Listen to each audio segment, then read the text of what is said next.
Hey, congratulations on your new film, Memoir of a Snail. Thank you very much. You know what? It is such a interesting film, but let's hear it from you first. Is where the original idea came from? Well, it was so long ago, 8 years when we first started on this journey. And my memory's not as good as it used to be. But I remember my father had just passed away and he'd left behind a giant hoard of stuff, three sheds full of things. And so my siblings and I had to start trawling through everything. And I was very angry with him. I thought, why did he collect all this stuff? Why as human beings are we like bowerbirds and we just fill our homes with things we don't need? And that led to sort of an interest and fascination with hoarding. And of course, I watched all those documentaries and I started to read literature on the psychology of hoarding. And the more I researched, the more I discovered that, hoarders actually have suffered a lot of trauma in their lives. And more often than not, the loss of a child or a twin. So that was one sort of idea. And then at the same time, I came across some old notes about a friend of mine who I was going to make a short film about. And she was born with a severe cleft palate and had a very traumatic childhood, lots of operations. She was bullied and teased at school, but then grew up to be this very confident adult. So I was fascinated by her life as well. And the two sort of merged and 16 drafts of the script, and 3 years later, we had Memoir of a Snail. I want to say your storytelling technique is very fascinating because the character Grace seems like I don't want to call it tragic, but it seems like just a bunch of, ill luck, unfortunate events. Do you like telling this type of story? I don't want to say it was depressing, but it was humorous at the same time. Yeah, look, I'm very cruel to my protagonists. I really drag them through the mud and make them suffer and give them all sorts of bad luck. But I always reward them at the end, and this film definitely has a happy ending.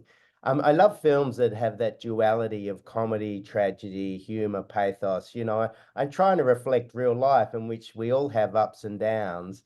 So I certainly go to extremes, but for me, it's very important to balance the darkness with lots of comedy and gags and humor to sort of, as you say, not leave the audience depressed, but leave them feeling uplifted. Where do you draw these eccentric characters into your film? These personalities are, I don't want to say bonkers, but they're quite hilarious. You don't draw them from real people, do you? I do. They're my family and friends, and I don't know why, but I have very eccentric friends from all walks of life, and I'm one of those lucky writers. I don't actually have to look far to start creating characters. I just draw from real life. I mean, my films are certainly not documentaries, but they are based on real people, and I call them clayographies, clay biographies. Now, the snail obsession by Grace, where did that actually came from?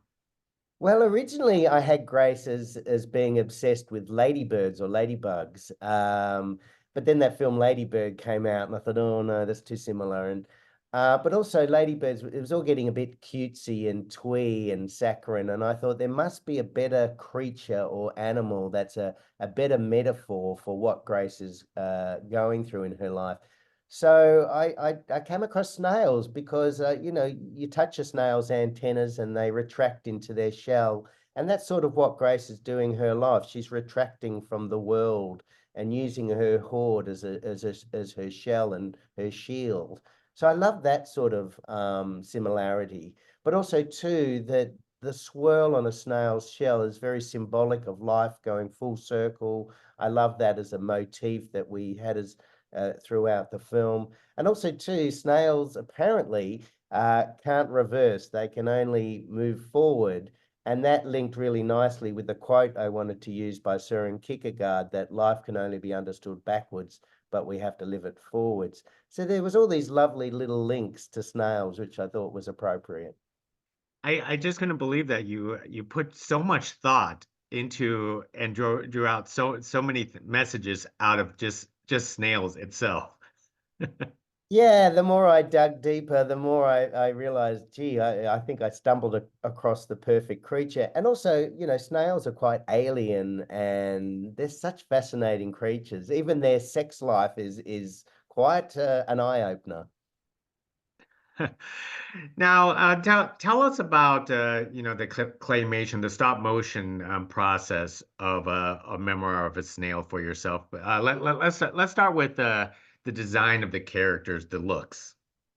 Yes, we have an aesthetic what we call chunky wonky. So we're going for a very organic, rough around the edges look, and that has a lot to do with our budget. We just don't have the resources and time to make things look super slick, but nor do we want them. We want the characters to sort of look asymmetrical and imperfect.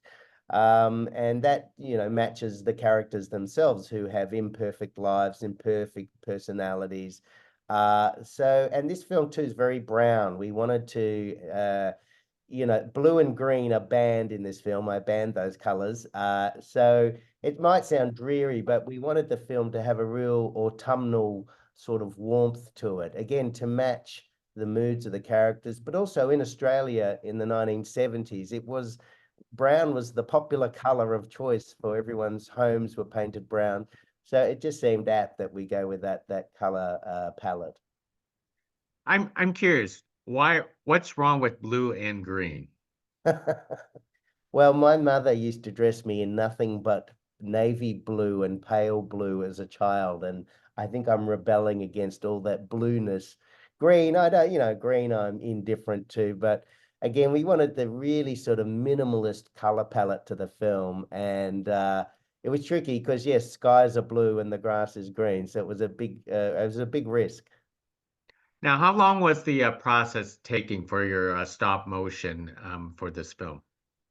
Well, all animation, of course, is very slow and laborious.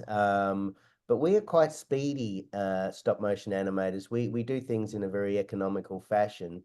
But even so, each of our 7 animators only did between 5 and 10 seconds per day. So the shoot took 33 weeks, and that's just to shoot everything. It took 16 weeks to build the thousands of props, sets, and characters, and then another 6 months to edit and do all the music. So, the 8 years really, the bulk of the 8 years was 3 years of writing, 3 years of financing. Actually, it took longer to write than it did to make. Now, I want to know is for yourself, Adam, what got you started into a stop motion? Well, I'd always been very, creative as a child. I was always drawing. I still draw as often as I can. It's sort of my yoga. I find drawing very meditative, and stop motion really became an extension of that. When I was at film school in 1996, I knew that I didn't want to become a computer animator because I'm just not that type of person who can sit in front of a computer screen all day. I love to use my hands and make things. Actually, I've got a little grace here, so I love the tactile, tangible nature of stop motion, and so do the people I employ. We just love using our hands, and also stop motion became an amalgamation of all the things I love. I love photography, I love storytelling, I love music, and so it was a combination of all my hobbies and fascinations. I love the fact is because stop motion used to be very big decades ago, and the trend towards like other animation avenues have been growing. Why do you think stop motion should still be paramount for this industry? Well, I think stop motion now is going through a wonderful renaissance and golden era. And I think primarily it's because we are sort of drowning in CGI content. And of course, now with AI on the horizon, well, here with us already, I think there's a greater appreciation of things that are made by hand. And it's the same reason Guillermo del Toro and Wes Anderson and, Henry Selick, they're all, making stop motion films because, they're a point of difference. The audience know that what they're looking at has been handcrafted. They don't quite know how we do it. But yeah, I think there's just an appreciation of that handmade look. And that's why we deliberately leave the fingerprints on the clay to remind the audience that these are real little, people. And I'm curious, how many versions of Grace do you still have? Well, sadly they all fall to bits and, the plasticine dries up. But this one we've cleaned up and fixed up and she's in good shape. There's about 20 Graces from a baby right up to an adult. I think all up we had over 200 of these puppets made. Very expensive to make. She would cost anywhere between 10 and $15,000 to make just one of these. They're very complex little puppets. You can see her neck rig there and her arms. We use a lot of magnets so her arms come off. And so, yeah, they're deceptive. They're much more than just clay. They're rubber, all sorts of materials. And before I leave, Adam, it's funny is because your film started off as a film about hoarders, and with all this claymation stuff, aren't you afraid you're hoarding all this all this Well, work?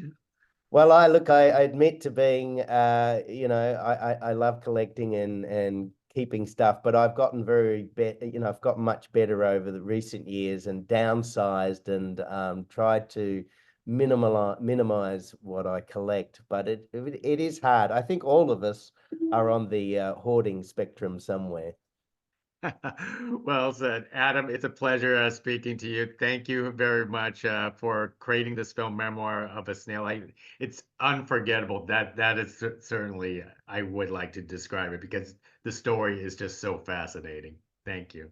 Thank you very much, Geek. Thank you.